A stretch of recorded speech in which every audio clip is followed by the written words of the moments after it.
Hey, what's going on? It's Jared Montz, creator of America's first online soccer academy and host of the Jared Montz Soccer Podcast and Montz TV. Doing a little quick video blog here about career day advice because earlier this week on Monday I was invited to speak at St. Peter's School in Covington, Louisiana, and gave a couple talks to some of their different grades on career day and what it's all about being a pro soccer player and now a businessman. So you guys know all about my soccer stuff. I normally don't talk too much business with some blogs, but I figured since I was giving kids advice, I thought it'd be really cool to do a quick video and just, kind of talk about what I was so pumped about when I was giving this speech to the kids. So, first half I did my pro soccer career, then I did some juggling tricks, some cool things for them, and then after that I got into the business side of things. So I started asking kids, how many of y'all want to be do you know what you want to do one day? A lot of them put their hands up. I'm like, now how many of y'all want to own your own business one day? And a good bit of them put their hands up.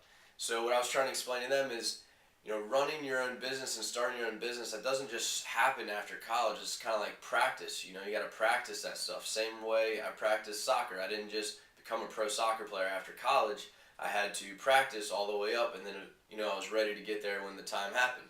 Same with business. Now I have two businesses, soccer camps and the online academy and the college recruiting websites.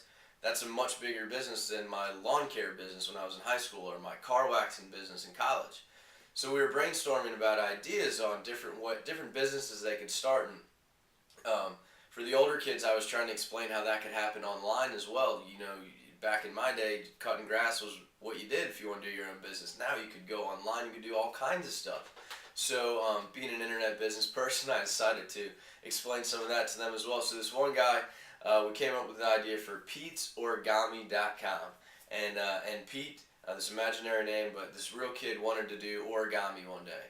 So I figured, okay, as a young kid, he could make origami. Let's talk about different ways he could make money from that. He could sell little pieces of origami. He could teach some classes to his friends, do some things like that, maybe set something up like a little lemonade stand outside. That's all the local in-person stuff he could do. But I was like, all right, now what if you had a couple $100 and you put together a website and you got yourself a flip cam and you started teaching how to make origami and you do some kind of cool little video about teaching how to make origami, and maybe you do it all on fast forward so it's crazy fast and it's like 1 minute super funny and you have some goofy hat on, something crazy. You send it out to all your friends on Facebook, they all like it, everyone's enjoying it, you're making these funny shows. All of a sudden your one friend in your local town sends it to their cousin in California. Now they really like it. They start talking. Now the word of mouth starts spreading. All of a sudden, let's say you got 5,000 hits on your website a day. Things are going crazy. Now you're selling your stuff locally. You also have a big audience online. Maybe Mead Paper, they want to sponsor you. They're going to give you a couple $1,000s to put a nice little logo on your website because you use Mead Paper to do your origami. Then maybe after that you decide, hey, I'm going to spend a couple bucks on some t-shirts and make this crazy t-shirt of me doing origami and a weird hat. Now your friends are, they love you, they love everything, they buy your shirt. Maybe you sell 1,000 shirts at $20 each. That's 20 grand in revenue right there. So we were just explaining how crazy that could get. And so let's say you take 20 grand in revenue and the extra couple $1,000, let's say 5 grand for the Mead sponsorship, that's $25,000 you made, and it cost you maybe $500 in the beginning plus some expenses along the way. And the kids' eyes were just like, whoo, just lit up. And in my opinion, that's how you have to think sometimes. If you got to put in a lot of hard work, it's not easy, but that's the possibilities. And that kid was in high school doing that after school, after he finishes his homework.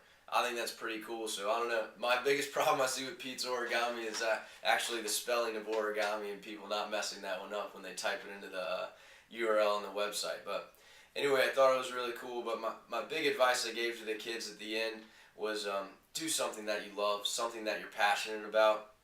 And yes, you're still going to have to work, but it's not going to feel like homework. You're not going to dread getting out of bed every morning. You're going to love it. You're going to be passionate about it. It's going to be easier to get through those tough days.